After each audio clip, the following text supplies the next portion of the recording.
Images. No matter what the subject, we're naturally drawn to them. From beautiful high-definition photos to carefully crafted illustrations. Even simple examples like logos and icons. Images are more than just decoration. In design, they're the hook that draws the viewer in.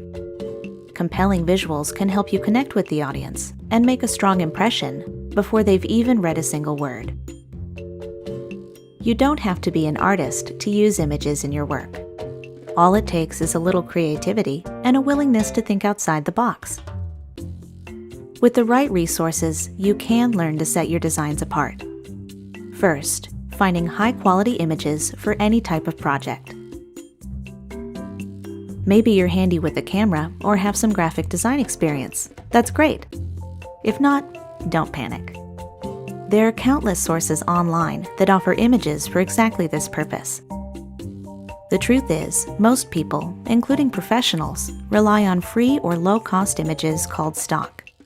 Stock is perfect when you need something specific, for example, a photo of a tiny dog in a teacup, and you don't have the time or resources to make it yourself. Most stock image sites let you browse or search their offerings. Look for results that are relevant to your project, but also unique in some way. As viewers, people are naturally drawn to images that feel authentic. For example, distinct but believable photos, and graphics that tell a story. The best images are somewhat open-ended. They set the tone for your project, but leave room for interpretation. Some stock images are just too generic to be effective. For instance, how many times have you seen a business presentation with something like this? For a more modern, professional design, avoid images that lack context or are too literal in meaning. Instead, look for imagery that's connected to your work, but in a more subtle, relatable way. Of course, it's not just about content. There's also a technical side to images, which can have a big impact on your work. It doesn't matter if the photo you've chosen is absolutely perfect in every other way. If it's blurry or pixelated, it could give the wrong impression. Look for high-quality images that are sharp, clear, and free of distortion. In general, bigger is better because it gives you more to work with. A large, high-resolution image can always be cropped or sized down, depending on the needs of the project. Unfortunately, it doesn't work the other way around. If you enlarge a smaller image, it immediately loses quality. That's because most images are in something called raster format. They're made up of thousands, sometimes even millions, of tiny little pixels. When you view a raster image at its original size or smaller, the pixels are invisible. They're just too small to see. But if you zoom in or enlarge it, the results aren't pretty.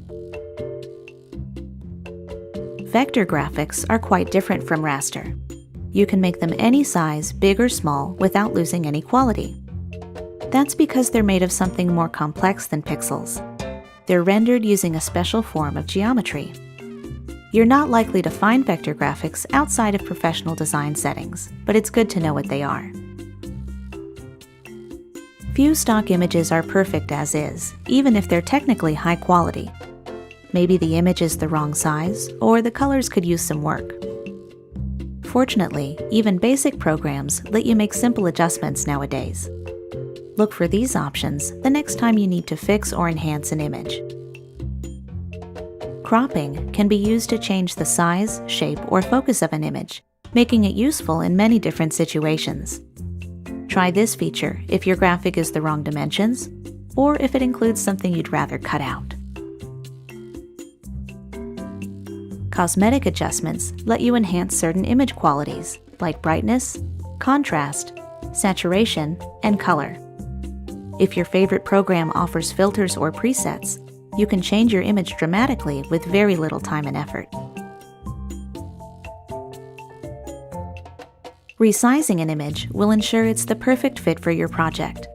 Just remember, you can't make images bigger than their original size without affecting their quality. If the image you're working with simply isn't big enough, it's best to choose something else. Alternatively, find a creative way to work with the image you have.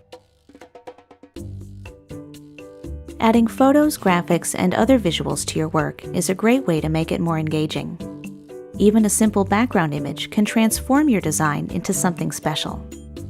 Just remember what you've learned about image quality, both technical and conceptual, and your work is sure to stand out for the right reasons. We hope you enjoyed learning the basics of images. Check out the rest of our design topics, including typography, color, and composition.